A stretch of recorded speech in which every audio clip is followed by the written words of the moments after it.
Now I'll read my UChicago supplement. So UChicago famously does really quirky prompts. The prompt for this one was, there has been a clerical error.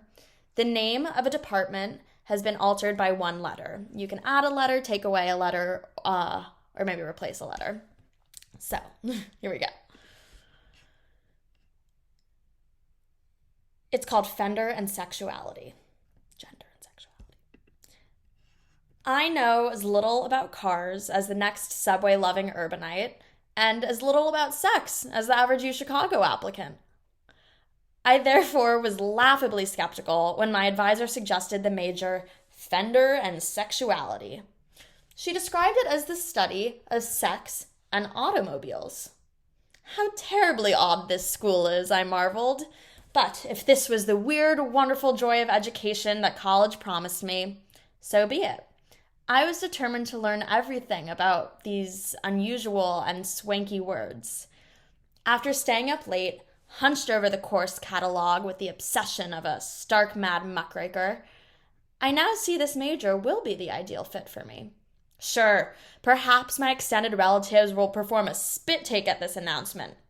The word Fender sending my Los Angelian grandmother into panic about traffic on the 405. Sexuality shocking my prudish aunt, who always reminded me to not mention birth control in front of her teenage kids. But deep down, my family's proud. They've always known I was destined for such a universal, applicable, fundamental, and employable major. The brothel on wheels. I remembered this as a lesson aim on the blackboard of my favorite class, junior year American history. With the fortune of taking 4 years of U.S. history, every lesson was humanized. The students always knew which politician was sleeping with whom. Mistress, JFK. Slave, Thomas Jefferson. Cousin, Martin Van Buren. And, alternatively, who was definitely not sleeping with his cousin, FDR. I love the quality of real life in this history. The brothel on wheels would be the perfect nickname for my new major. In other words, the advent of the car at the turn of the century was the beginning of semi-modern sexual relationships. The car allowed physical space and privacy for unwed couples to be alone together. Before cars, suitors would court in the presence of their betrothed's parents. In the 1920s, young people dated outside the home. Thus, there were major shifts in interclass and sometimes even interracial coupling. Certainly not what Henry Ford intended. I remembered in Fiddler, Miracle of Miracles, a documentary about Fiddler on the Roof, the director Bartlett Sher said that forced or arranged marriages were the primary cause of domestic strife throughout history. In the U.S. in the 1920s, this conflict took a turn. Parents lost veto power over their children's mates, and led to a more sexually active society. The height of sex in the automobile history was the 1950s, as drive-in movie theaters were the prime cultural staple for teenagedom. We've all seen Grease. We know how that goes down. So drive-ins were a designated outlet for teens to experiment. But in the 1970s, car sex declined drastically, thanks to Arab oil embargoes, making gas inaccessible and expensive. Technological advancements saw a shrinking car size, the popularization of my hippie dream car, the VW Bug.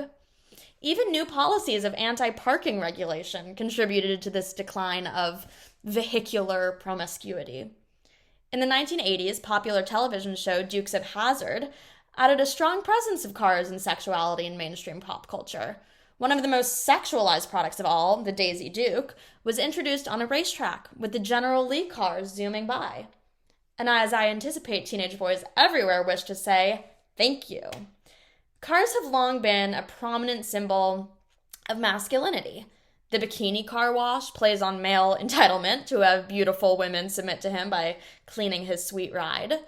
Cars can be a sexual ego stroke. The ownership of a car, especially a nicer model, is a form of exhibitionism or peacocking.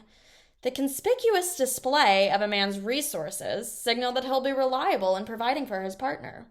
So as women fawn and gush over his displays, he's reminded that his economic power as a man will continue to attract women who are societally disempowered to earn and flaunt for themselves. The history of sex in cars is therefore a complicated one for women. Cars provide a unique chance for abusers to sexually assault women through entrapment in their cars. And as both a cynic and a survivor, I see the feelings of assault and claustrophobia tightly interconnected. In our hyper-industrialized world, the predictions of early modernist avant-garde Russian futurists have come true, to their surprise as well as ours. Mechanophilia, referring to sexual attraction to locomotive machines, is alive and rooted in fetish subcultures. So to be perfectly clear, people are having sex with their cars. Aesthetically, mass media has propagated a sexualized fantasy of sleek, fast luxury machines, and our lust for the newest and pleasure-maximizing product fuels the capitalist marketplace as we know it. Our hedonistic economic psychology, the one that causes some to have sex with cars, is open territory for a new academic class. Here lies the secret of the intended major. Fender and sexuality are both arbitrary, unrelated, replaceable nouns. The major could be centered on anything. In practice, the major is truly about looking at the unknown through as many angles and contexts as possible. To major in Fender sexuality is to major in exploration for exploration's sake, multi-genre, obscurist, transcendent. That was the essay. It's kind of wacky, but it got me in, okay? All right, so once again, huge shout out to Jonathan Shapiro. Couldn't have done it without you, boss. Signing off.